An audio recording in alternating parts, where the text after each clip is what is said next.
اس میں گلال اسماعیل کی انوالومنٹ ہے اور انہوں نے کوئی کوئی ویپن ڈیلنگ جو لوگ کرتے ہیں ان سے کچھ بیانات لیے ہیں کہ جی یہ ویپن ڈیلنگ میں ہم سے یہ آ کر اسلحہ خریدتی تھی جو دہشت گرد تنظیموں کو دیا کرتی تھی. اسی طرح سے انہوں نے بیانات لیے کوئی جو گاڑی والے جو گاڑیاں دہشت گردی کی کارروائیوں میں استعمال ہوئی تو ان گاڑی والوں سے بیانات لیے. تو انہوں نے اپنے اثاثوں سے بیانات لیے جس میں انہوں نے یہ فریم کرنے کی کوشش کی کہ میرا اور میرے ماں باپ کا پاکستان میں ہونے والی جو 2013 اور 2015 کی دہشت گردی کی کارروائیاں ہیں اس میں ہم کسی طریقے سے ملوث ہیں.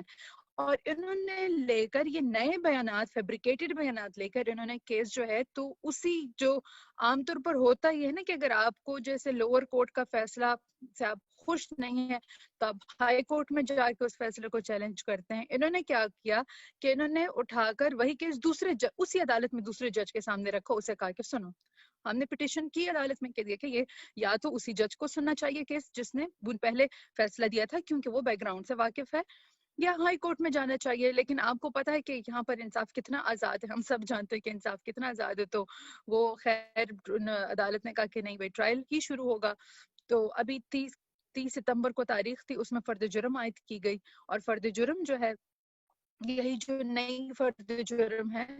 جو بنیادی مقدمہ ہے. اگر آپ وہ ایف آئی آر اٹھا کر دیکھتے ہیں تو ایف آئی آر میں یہ بات کی جاتی ہے کہ گلالی نے پیسے اپنے ماں باپ کو دیے ہیں اور ماں باپ نے استعمال کی دہشت گردی میں. اب جو فرد جرم عائد کی گئی ہے اس کا ایف آئی آر سے کوئی تعلق نہیں ہے. ایف آئی آر اب جو فرد جرم ہے وہ یہ کہتی ہے کہ یہ دہشت گرد حملوں میں یہ جو چرچ میں اور امام بارگاہ میں دہشت گرد حملے میں ملوث رہے ہیں. اب یہ فرد جرم جو ہے وہ عائد کی ہے اپنے اثاثوں سے جھوٹے بیانات. اگر میرا تعلق 2000 ان کے خیال میں 2013 میں ملوث رہی کسی دہشت گرد حملے میں اور میرے والدین, ان کو 8 سال بعد پتا چلتا ہے کہ گلالی اور اس کے والدین ملوث تھے. یہ ادارے 8 سال سو رہے تھے, یہ 8 سال میں انصاف نہیں کر سکے, یہ 8 سال میں اپنے مجرم معلوم نہیں کر سکے. یہ اس وقت ان نے کیوں بیان نہیں لیے تھے جب 2013 میں یہ دھماکے ہوئے تھے؟ تو یہی جیش محمد اور یہی ان کے احساس ہے, تب ان کو کیوں بیان نہیں دے رہے تھے؟ انہوں نے آ کر تبھی کیوں بیان دیا جب عدالت نے ہمیں ڈسچارج کیا کیس سے, تبھی جا کر یہ ان کے اثاثے جیسے سلیپنگ بیگز ہوتے ہیں نا, ہم لوگ فلموں میں ایک لفظ سنتے ہیں کہ جو دہشت گرد تنظیموں کے ممبر ہوتے ہیں یہ سلیپر سیلز ہوتے ہیں. یہ ہوتے تو دہشت گرد تھے لیکن یہ چھپے رہتے اور جب ضرورت پڑتی ہے تو ان کو ایکٹیویٹ کیا جاتا ہے. تو یہ 8 سال سوئے رہے ان کے لوگ, 8 سال بعد ان کو بیان لینا یاد آیا. جو میں باتیں کرتی ہوں, جو ہم باتیں کرتے ہیں, وہ وہی باتیں جو سب کرتے ہیں, جو سارے ہیومن رائٹس ایکٹیوسٹ کرتے ہیں, جو جمہوریت پسند لوگ کرتے ہیں, یہ وہی باتیں ہیں. لیکن بات ہے کہ میرے ساتھ ہی کیوں ایسا کیا گیا, کیونکہ میں نے جیسے بتایا کہ D G I S P R یا آئی ایس آئی فیصلہ کر چکی تھی کہ جو بھی پی ٹی ایم کا ساتھ دے گا یہ ان کو نہیں چھوڑیں گے, یہ ان کو ان کے لیے زندگی عذاب بنا دیں گے اور یہ مثال بنائیں گے. ان پشتون عورتیں ہیں کتنی جو نکل آتی ہیں, وہ آپ ویسے ہی اتنی 70 سالہ جو بربریت وہاں پہ گزری, پچھلی 40 سالہ جو جنگی بربریت پشتون علاقوں کے اوپر گزری ہے, جو ملٹرائزیشن رہی ہے, جس طرح کے اسکول تباہ کیے گئے ہیں, جس طرح کے مواقع, مطلب کہ محروم ہے نا, پشتون ایک محروم طبقہ ہے. تو اس محروم قوم سے عورتیں کتنی نکلتی ہیں جو آگے آتی ہیں اور جو تحریکوں کا حصہ بنتی ہیں, جو انٹرنیشنلی جا کے آواز اٹھا پاتی ہیں نا, اسے تو بہت کم ہے. تو ان کو تو بہت غصہ ہے کہ کیوں 1-2 عورتیں جو نظر آ رہی ہیں یہ بھی نظر نہ آئیں. یہ بھی تو یہ مثال بنانا چاہتے ہیں پشتونوں کے لیے, پشتون ماں باپ کے لیے, کہ اگر تم لوگ کی بیٹی جمہوریت کی بات کرے گی تو بیٹی اس کے اوپر بھی مقدمے کریں گے, اس کو ملک سے نکلنا پڑ جائے گا. اگر وہ پریویلیجڈ ہوئی تو ملک سے نکل پائے گی, لیکن ساتھ میں ماں باپ کو بھی ہم نہیں چھوڑیں گے, ماں باپ کے اوپر جھوٹے مقدمے کریں گے. اور جو میری پچھلے سال انہوں نے صرف یہ مطلب کہ یہ تو ایک مقدمہ ہے جس کی ہم بات کریں, میرے باپ کو اغوا کیا, عدالت کے احاطے سے میرا باپ اٹھایا گیا. آپ عدالت سے اغوا ہو جاتے ہیں, یہ ملک ہے پاکستان, یہاں پر ننگی فسائیت ہوتی ہے ہم جیسا ایکٹیوسٹوں کے خلاف. عدالت کے احاطے سے میرا باپ اغوا ہوتا ہے اور صرف تب عدالت میں یہ پروڈیوس کرتے ہیں جب انٹرنیشنل پریشر بڑھتا ہے اور اس کے اوپر سائبر کرائم کا مقدمہ کر دیا جاتا ہے. اور مزے کی بات, سائبر کرائم کے مقدمے جب انہوں نے کیے, 45 دن قید رکھا میرے باپ کو, ضمانت ہو گئی. جب ضمانت ہوئی اس کے بعد انہوں نے دوبارہ درخواست ڈالی کہ یہ ضمانت کینسل کر دے. تو کوئی ٹوٹل 3 لوگوں کی اٹھا کر عدالت میں درخواست دی گئی تھی کہ ان 3 لوگوں پر سائبر کرائم کے مقدمے ہیں, ان کی ضمانت کینسل کر دے. عدالت میں جب کیس سنا گیا, عدالت نے کہا 2 بندوں کو فارغ کرو, گھر جا سکتے ہیں, ان کی ضمانت کینسل نہیں کرتے. صرف میرے ابو کو لے کر کہا کہ ہاں اس کی تو ذرا ٹویٹس لے کر آؤ, دیکھیں گے پہلے ہم اس کی ٹویٹس دیکھیں گے کہ کیا باتیں کرتا ہے سوشل میڈیا پر, اس کے بعد اگر ضمانت کینسل ہمیں لگا تو کر دیں گے. تو یہ, اور میری ماں کو پچھلے سال ایگزٹ کنٹرول لسٹ پر ماں باپ دونوں کو ڈالا ہے, خط صرف میری ماں کو بھیجا ہے, اور جو خط آپ پڑھے وہ اتنا مطلب کوئی اگر مطلب نیکڈ فاشزم کسی چیز کا نام ہے تو وہ خط آپ پڑھے, اس خط میں صاف لکھا ہے, اس خط میں لکھا ہے کہ ہم یہ گلالہ اسماعیل کی والدہ ہے, اس لیے ہم اس کے اوپر سفری پابندی لگا رہے ہیں.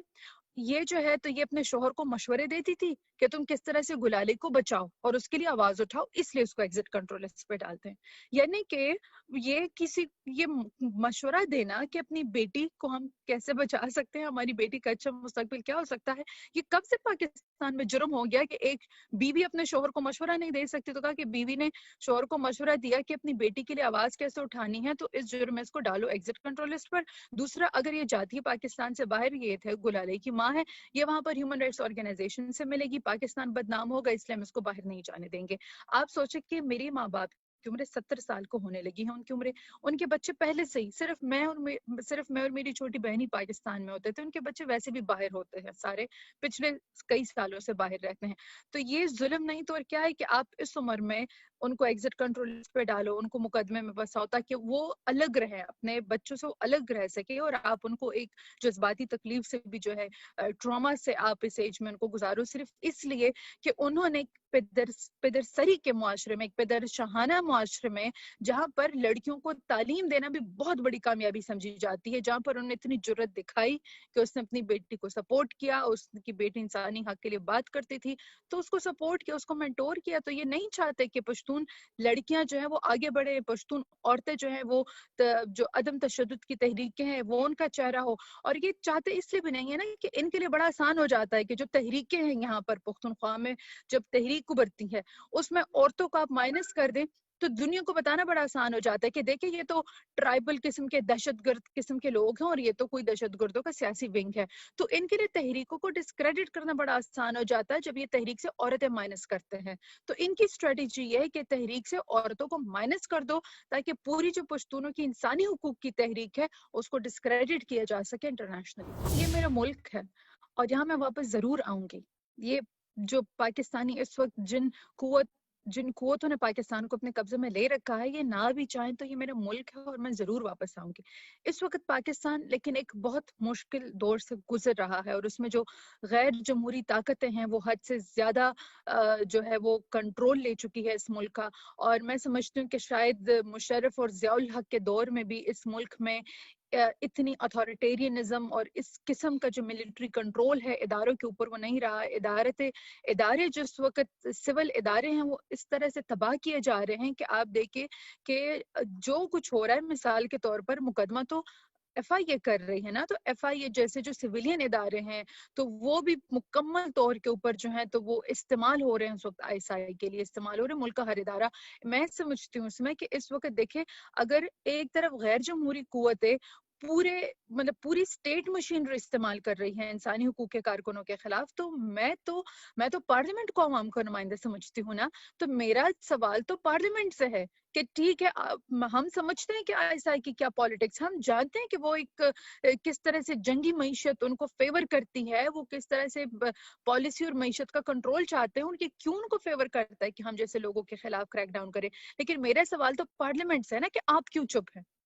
پارلیمنٹ کی انسانی حقوق کمیٹیاں کیوں چپ ہے, انسانی حقوق کی منسٹری کیوں چپ ہے, جب یہ کیوں تو پارلیمنٹ کیوں تماشائی بنی ہوئی ہے. آپ کے سٹیزنز کو جو ہے تو اس طرح سے ننگی بربریت کا مظاہرہ کیا جا رہا ہے آپ کے شہریوں کے اوپر جو کہ اس ملک میں جمہوریت کی بات کر رہے ہیں اور آپ خاموش بیٹھے ہوئے ہیں. میری ماں باپ نے مصطفیٰ نواز کھوکھر کو بھی خط لکھا ہے, میرے ماں باپ نے بلاول بھٹو کو بھی خط لکھا ہے, ہم نے منسٹر شری مزاری کو بھی خط میرے ماں باپ نے لکھا ہے اور ان کو اپیل کی ہے کہ آپ کیوں چپ ہیں, آپ کیوں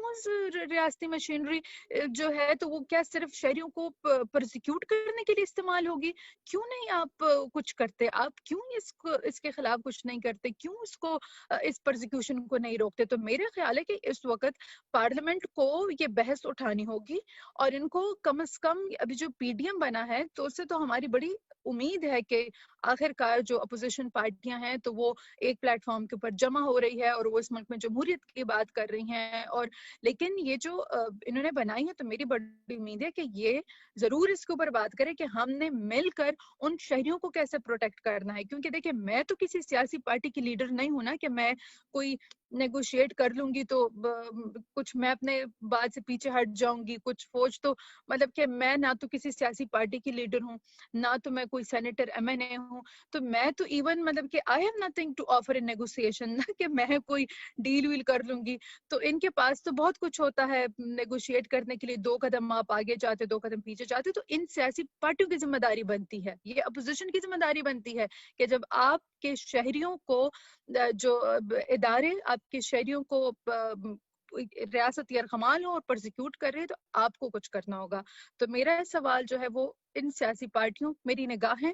پارلیمنٹ کی طرف ہیں کہ پارلیمنٹ کو لاہ عمل پارلیمنٹ کو تیار کرنا ہوگا. لاہ عمل مجھے نہیں تیار کرنا ہوگا. میرا ملک ہے، میں واپس ضرور آؤں گی، یہ میرا حق ہے، یہ میرا آئینی حق ہے کہ میں بات کرتی رہوں گی. اگر کسی ادارے کو یہ لگتا ہے کہ وہ میرے ماں باپ کو پرسیکیوٹ کریں گے تو میں چپ ہو جاؤں گی، تو وہ ان کو جاننا چاہیے کہ میں اس باپ کی بیٹی ہوں جس نے ساری عمر فوج کی مار کھائی ہے، فوج سے مار کھائی، اپنی حق بات سے کبھی پیچھے نہیں ہٹا. مشرف دور میں میرے باپ کو کئی دفعہ مشرف دور میں بھی گرفتار کیا گیا تھا. پرویز مشرف نے بھی بڑے مقدمے بنائے تھے میرے باپ کے اوپر. میرے باپ نے مشرف دور میں بھی جیلیں گزاری تھی، میرا باپ اب بھی جیلیں گزار لے گا. مجھے خاموش کرنے کے لیے کبھی نہیں کہے گا.